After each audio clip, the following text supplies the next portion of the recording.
Everyone, this is Ross Blocher. He is uh, a animation trainer at Disney. Mhm. He's worked on in a technical capacity in on such films as Frozen 2, I think like the Simpsons movie, and some other things. He's also a co-host of the podcast Oh No, Ross and Carrie.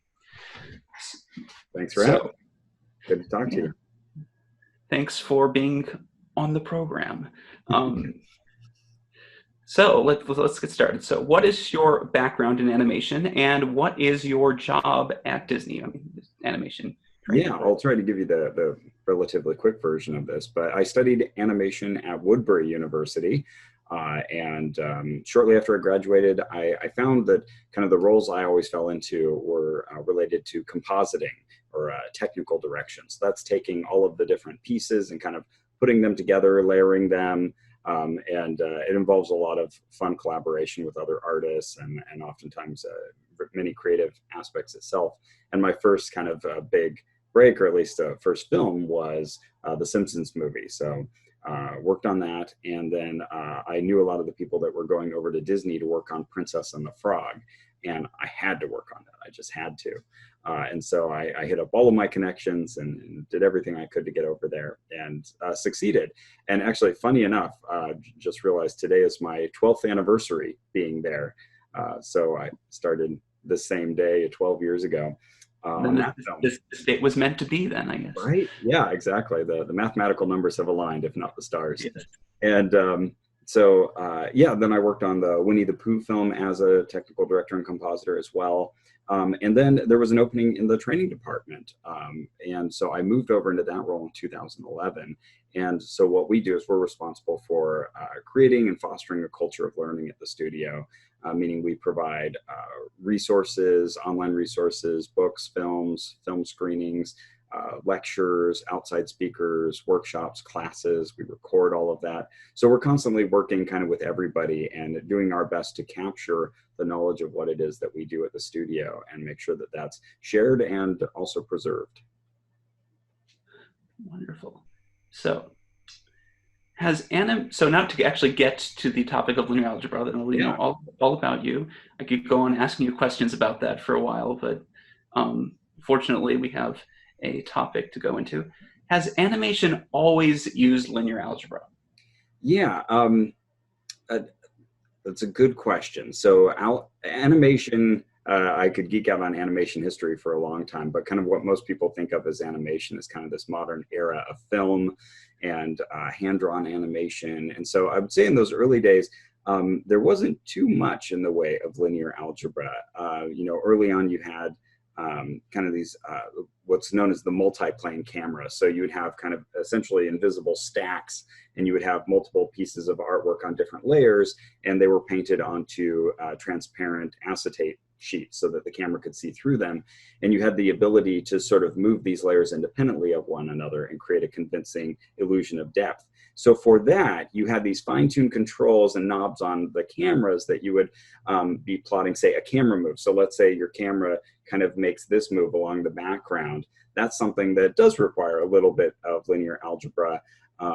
Now, that might have just been done in the form of them drawing a curve on graph paper and then sort of plotting those curves. Okay, it looks like I'm going to need to turn, for every frame, animation is typically 24 frames per second. So maybe every new frame I need to, rotate the x-axis, 0.0123 inches, and then the y-axis this much. So plotting that out, could have involved some linear algebra. But as soon as we broke into the CG era, where computers were creating elements within the films, and for Disney that was as early as The Black Cauldron in 1985. There were elements that were CG, and kind of every film after that sort of had some element of CG. Became more and more common. Anyways, as soon as you're doing that, then you're using a lot of linear algebra to track points, vectors that define the outsides of those shapes, and then translate them on a very basic level. And then now what we use and what we do, our current CG process uses linear algebra everywhere. So I guess I would say probably mid 80s is when linear algebra started becoming like a big part of the animation process. So to if I understand a bit, so before that, it would when you said these the rotation stuff, the plotting the curve, would that all have been done more by hand? Yeah, back then it definitely would have been. Okay, so I guess linear algebra or just maths Right, and right, yeah. computers would have helped. Yeah, and yeah, I never envied those people because the kind of work I was doing as a compositor was sort of the modern equivalent of that. But when I wanted a camera to move in a nice, kind of Bezier curve, with splines, I could draw them or essentially use artistic controls to get that mathematic on the back end from the computer. So what is compositing? I haven't heard that term before. Oh yeah, well, at its basic, understanding, compositing is taking multiple elements and bringing them together. So if someone's producing, say, the character artwork, and someone else is producing some effects artwork, maybe dust that's coming up or shadows, and then someone else is producing background artwork, and someone else is kind of working on the camera move, the compositor kind of brings all of those things together, and so there's always going to be a bunch of interactions between the characters in the background, the characters and other characters, the way things move, adding additional, uh, kind of like that idea of fix it in post. Sometimes you set something up and like, oh, later on we can take this and make 50 copies of it and, move them differently from one another. That's where compositing can get a little creative. So yeah, it's the idea. Is that like the sorry to interrupt. Is that like you'd see some of those classic images of the hand drawn animations, like of the one like character, and you have all these. It's kind of like they're flipping through, and each sheet has the it's flipbook style kind of thing. So would those be like things that you would like composite into a whole scene? Right, yes. And, let's say a character was drawn and their hand is grabbing onto an object, but they didn't draw that object or they just left sort of a placeholder.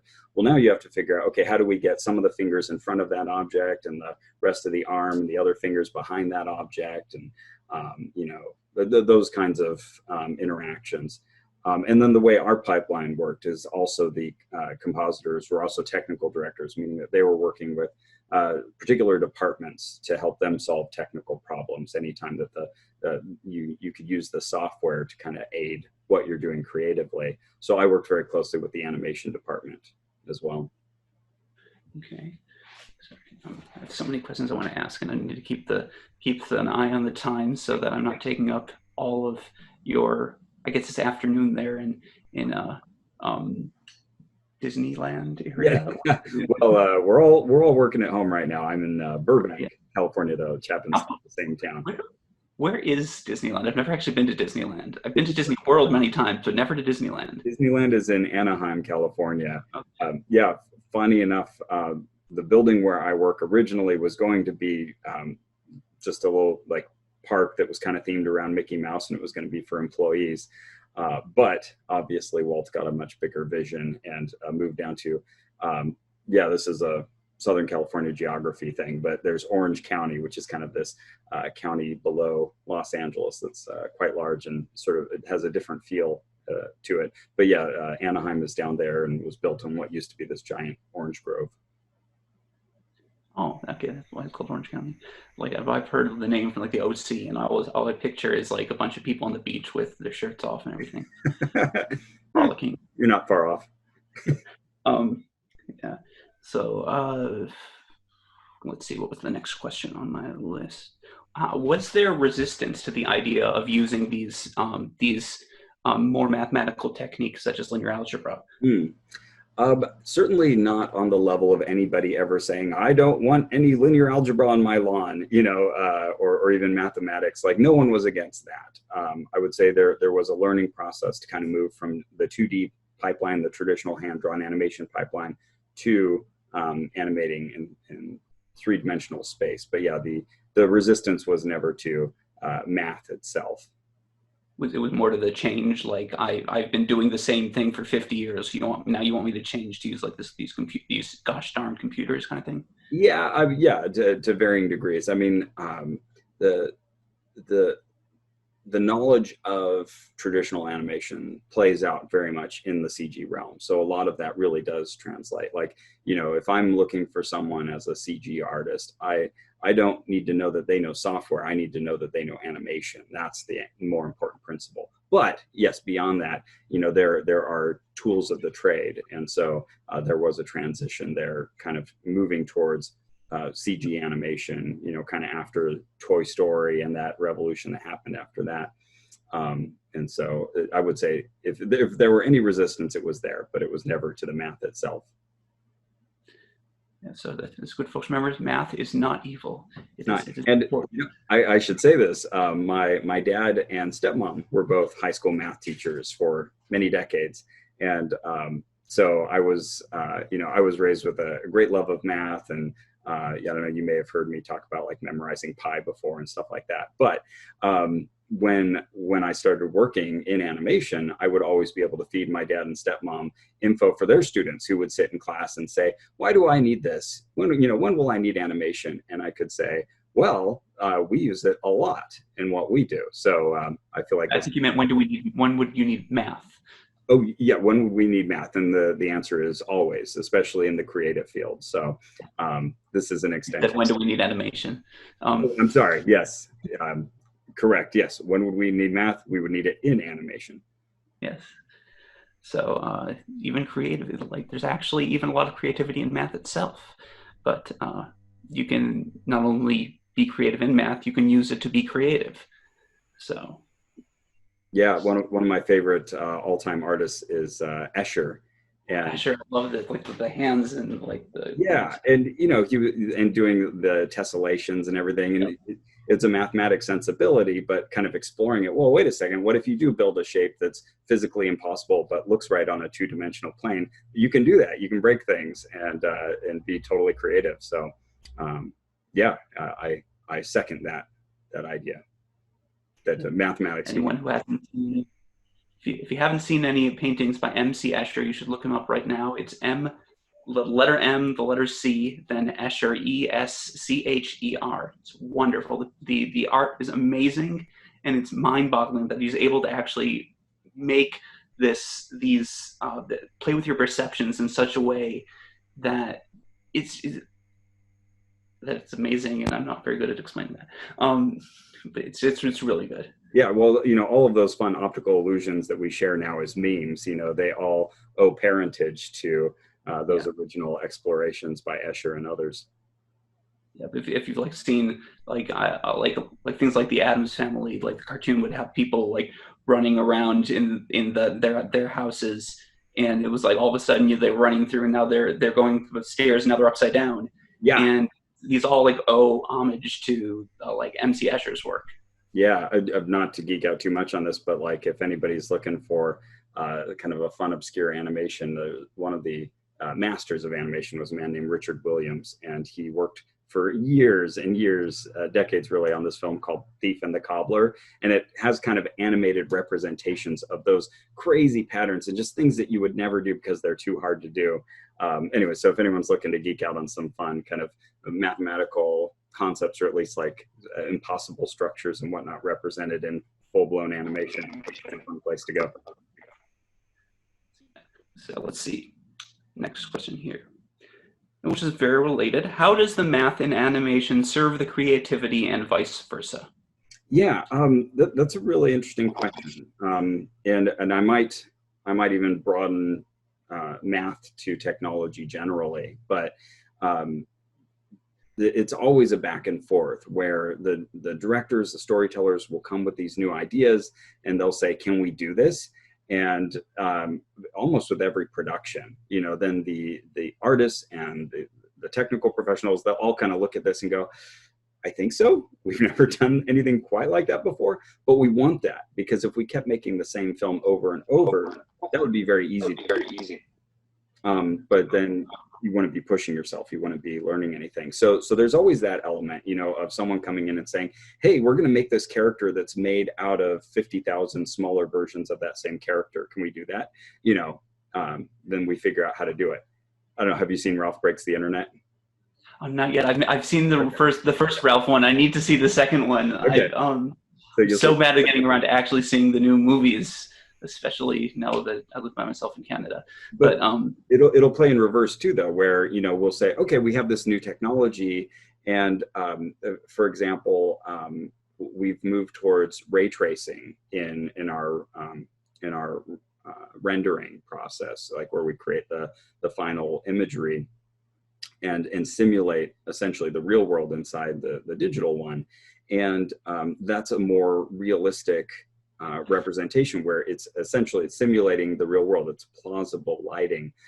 So now the artist can kind of go in and they can say, okay, so I'm in this setting and I've defined where the sun is or what time of day it is, and I have a lot of this in place. Now I can kind of tweak and adjust and optimize. Whereas before, kind of before we got to the place where ray tracing or global illumination itself as a rendering procedure it was computationally too difficult. It would have taken too long, too many machines, just would have been impractical. So once we got to that place, and there was a whole lot of linear algebra that paved the way there, once we got to that point, then the artists had a lot provided to them. But before that, they had to really kind of cheat a lot and do a lot more work to get you to that point. So they had to say, okay, well, let's create a light that we'll call the sun, and we'll dial in the value so that it acts like the sun.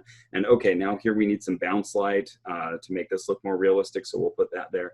But when you're actually simulating the real world and you are computing the paths of individual rays, a lot of that comes for you. And so that opens up more time for the artist to be creative in that space. So it's a back and forth. Constantly you have the creative desires challenging the mathematics, but then you have the mathematical, the technology capabilities challenging the artists. And another important concept in all of that is providing constraints as well.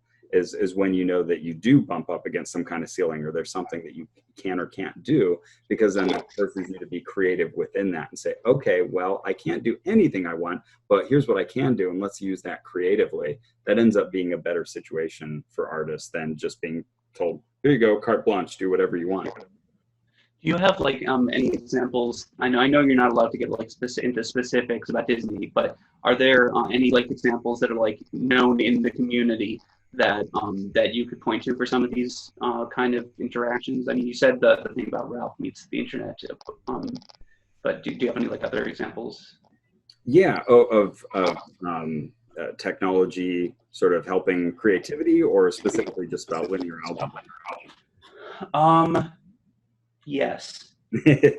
Okay. So definitely one that has to do with linear algebra, but it just as much as you can. And worst comes to worst, have to cut something for time or something. Okay. Well, I mean, just the move to CG itself was part of that process. So instead of purely just representing on a 2D plane, the illustration that you want to create, and drawing that the way you want to see it, which is an amazing art. When you move to CG and you have, let's say, a model, and it's represented by points that define the overall shape. You have vertexes, and those are connected by lines. So we'll talk about the linear algebra side of that in a bit. But just by having that, now that you're manipulating the shape and you've got controls to kind of move it in space and save keyframes and add another keyframe and another keyframe and another keyframe, all of a sudden then that frees you up. Like if I have that shape there, I'm not worried about maintaining volume. But if I'm drawing it, I am. I have to make sure, his head, if I draw it over here and then I draw it over here and I draw the frames in between, I have to make sure that they maintain a consistent volume. And as I rotate them, I have to, like track the nose and make sure that it's moving smoothly. Whereas the computer kind of gives you that. So now I have a different set of problems that I'm trying to solve. Is how do I make it not feel wooden and stiff, so it's not, I want to make sure I'm using those elements of traditional animation and, adding a curve to it and having the hair overlap and, all of that kind of stuff to create a sense of life and motion. Okay. So yeah, that's really, so like, see if I can phrase this in my own words, see if I understand it. The idea in this particular example is that uh, the before you had to spend all this time making sure, like, okay, my if I am looking here and moving here, my head doesn't change shape. It doesn't. It's not like all of a sudden like a pancake. Right. It was not when it was a hamburger over here, Yeah. and uh, but now that you have this wireframe business, you can it frees you up to actually focus on other things besides that. Yeah, and then you do have to do a little bit of work to then uh, customize that, art direct that such that it feels alive and it feel because by default it doesn't look great. So you have to add things like I could geek out forever on animation, but for example, if you have an object and it moves over here, I could have a frame here and a frame here and a frame here and a frame here, to show it kind of speeding up and then slowing down. But in animation, we'll do things like, that in between fist won't look like this. It'll actually, be like squashed out and like stretched apart. So it looks a little like jelly or something. And it's unrealistic and it's not what physics gives you, but it looks right for how we're, creating motion at 24 frames per second. So we can use things like that, a smear or a blur frame or a squashed out shape that maintains the volume but kind of moves it in different directions, and we can use that in animation to make even that CG then look more realistic. But now that we have that CG item, we can do things like add textures on top of it, or we can add automatic lighting instead of having to have artists go in and like rim lights on every single frame. So it's always this, you gain things and then you have to also do a lot of work to bring them up to the level of quality that audiences expect. Okay. Just dropped my notes, which is on my phone. Good deal. So, I'm actually like this whole setup. This thing is on a music stand with a little stand light right in front of yours because I'm in a studio apartment. So, all right, way to make do. I like it. Yeah, this is where I've been recording all my lectures. Okay, now to get to linear algebra specifically. So you've already given one example of how linear algebra is used in animation. Are there any others that you want to discuss? Oh yeah, well, I mean, pretty much at every stage of animation in the CG world, every level involves linear algebra on some end. Now it's mostly handled on the back end. The computer is doing a ton of linear algebra at every moment because it's moving points in 3D space, so it's calculating vectors. And for example, I mentioned like texturing. So once I've created a 3D shape and I've animated it, I can also add textures to it. So I'm just going to keep using parts of my body because that's the thing I have handy here. Maybe I'll use my mouse or something. But, if I have this object, I can then say, I have this blue paint applied to it. Now, originally that blue paint is going to be a 2D object that is then applied here. And I could render this out with its motion, but then I could say later on, like, well, make it pink. And then I could go in and I could just modify that 2D illustration from blue to pink. And now it's automatically, changed and now it's appearing on the 3D object. And that's, that's a subspace, essentially. You have this 2D plane that is a subspace of this 3D object. And so we have a bunch of calculations that are going on in the background and in using, matrices to transform these points from one space to another. For example, as an animator, I've got to move the character, and maybe the character is just in place at a desk and they're not moving much. So I can make all of my rotations happen just in the neck and, these other joints and, the hands and all of their individual finger joints. So we create rigs essentially that give the animator control, and the more control we give them, the more awesome animation they can create. But if I get up as an animated character and I want to run across the room, well, maybe now it makes more sense for me to work in the world space. And so maybe I'm applying a transformation that's attached to a rig that moves my torso through the world. And so you need a bunch of, first of all, calculations to move all of those little vertex points that are still defining the outside of my animated shape, but also you have transformations happening between animations done on local space, object space, and the world space. And so, those have to be combined into a stack of operations that then on the back end, the computer is, using to move the individual points in the final animation. Okay, so that actually like that that's uh, makes me think of like so like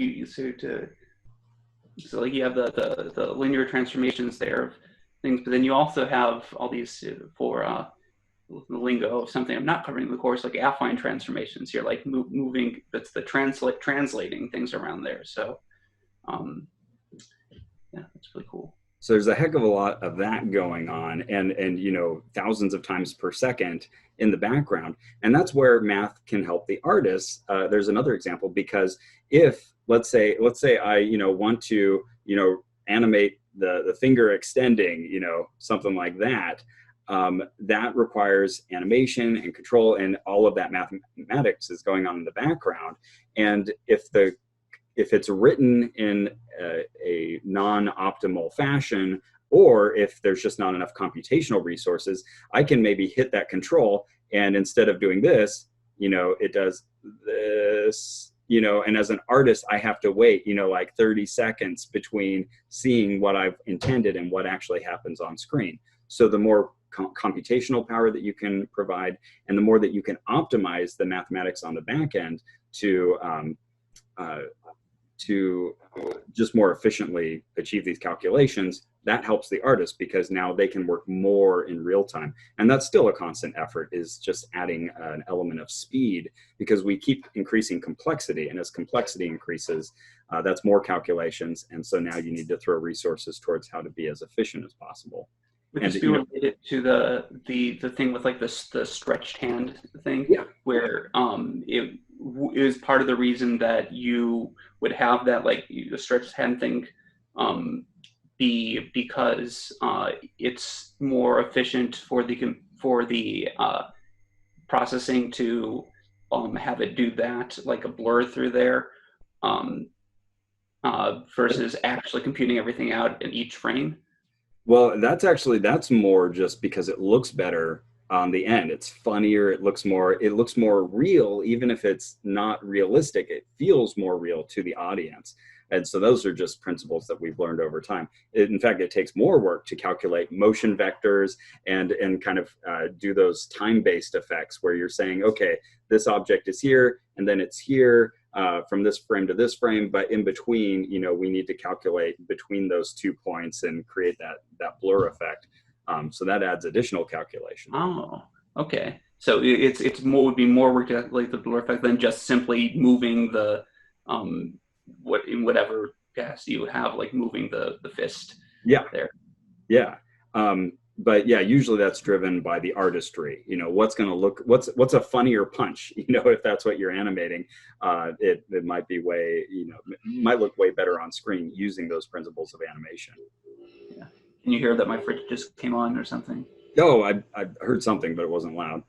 Okay, it's really loud over here. Oh, It's okay.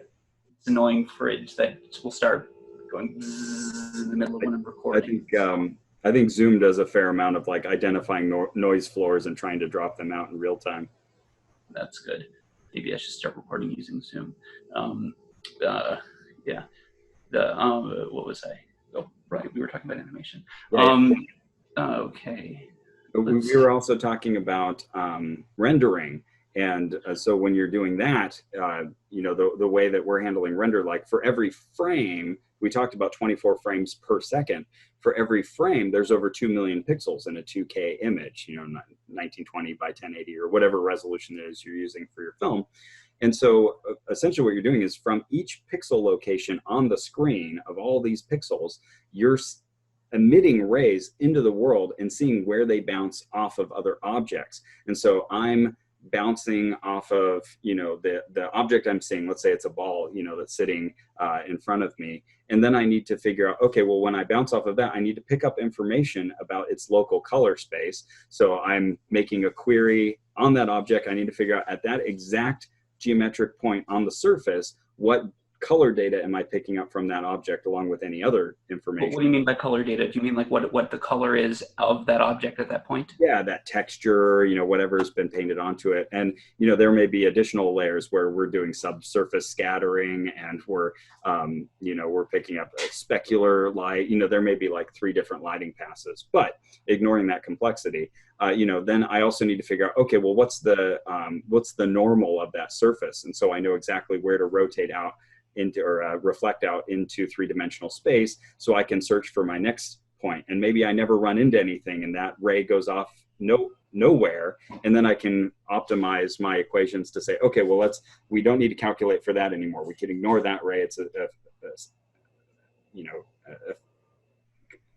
essentially disappeared into space, but then I can look at those other rays and there's going to be millions of them. So for any given frame, there's going to be hundreds of millions, even billions of those linear algebra calculations that are happening as I'm tracking these vectors.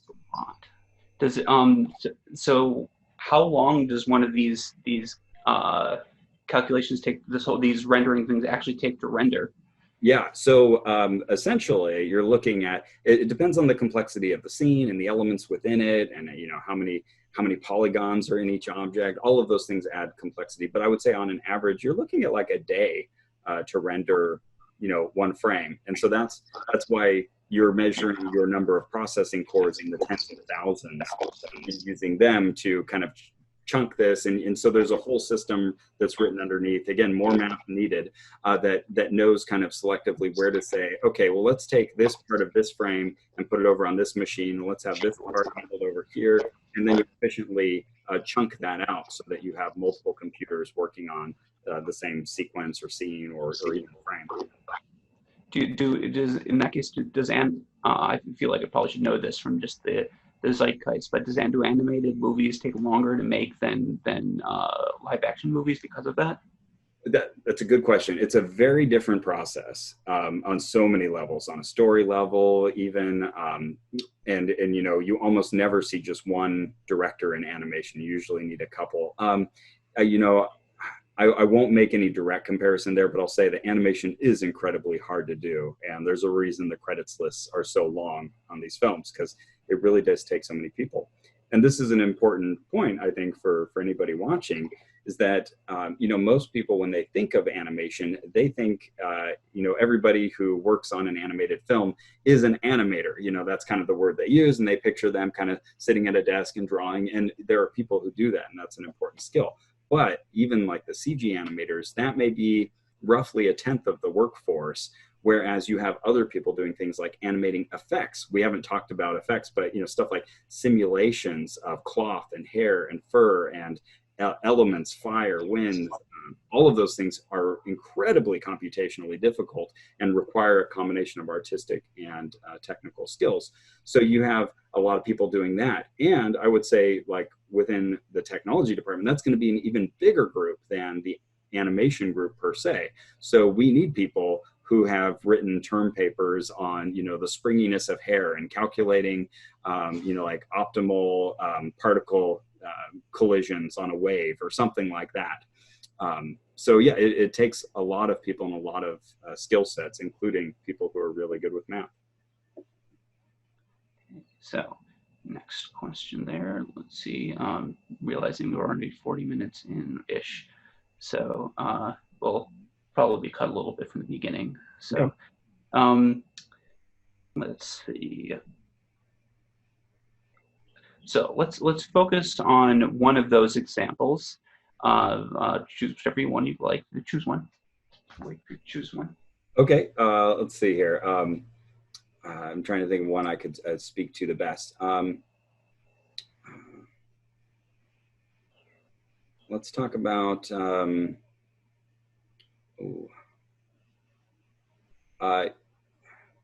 Actually, let's talk about doing simulations. Okay, so why is this example important, extremely important to animation? So when it comes to, like, let's say simulating, there's so many things we simulate. So effects animation is animating anything that's not a character. And so you might have to, within a film, you're going to need to have a character interacting with, say, well, the water, and maybe there's a film where the water is kind of like a character in and of itself and has a personality and it responds to certain ways. You know, it's important to animation because you can breathe life into that in a way that has something feel physically real, but it's doing something that you never see in reality. And that's the magic of animation, is all of a sudden, you're bringing to life, you're animating, well, I mean, that's the term, right?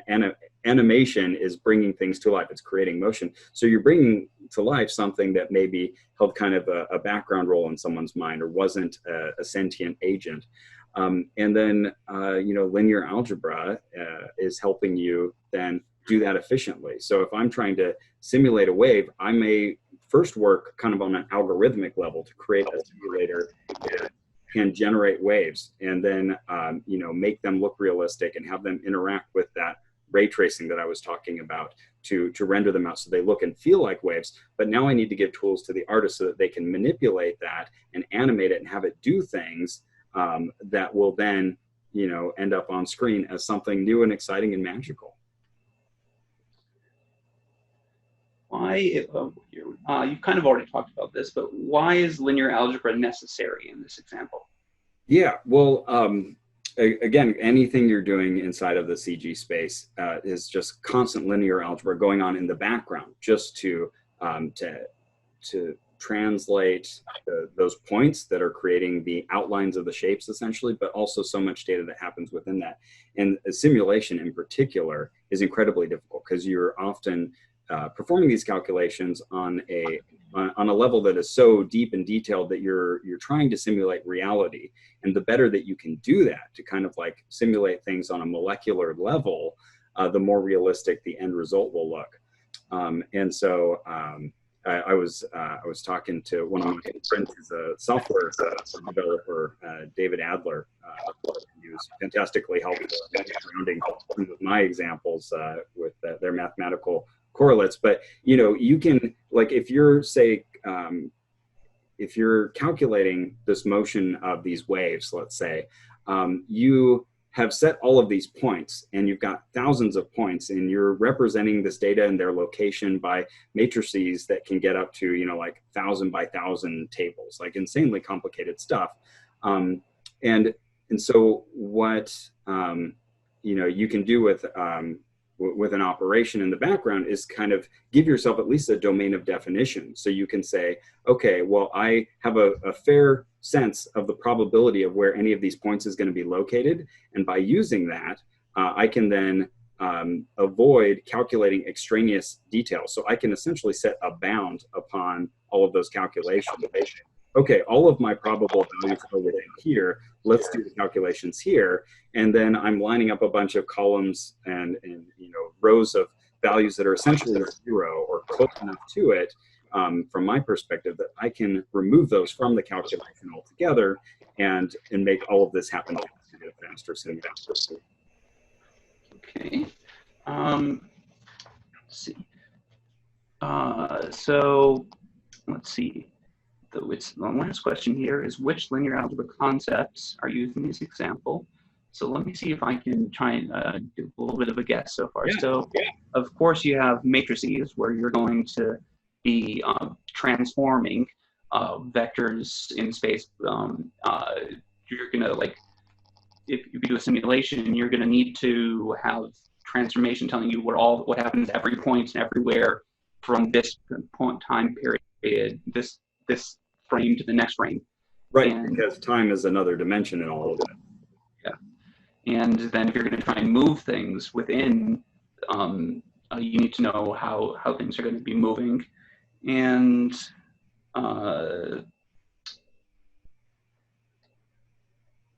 would you be doing, I guess, would there be much with subspaces or any of the other kind of topics here?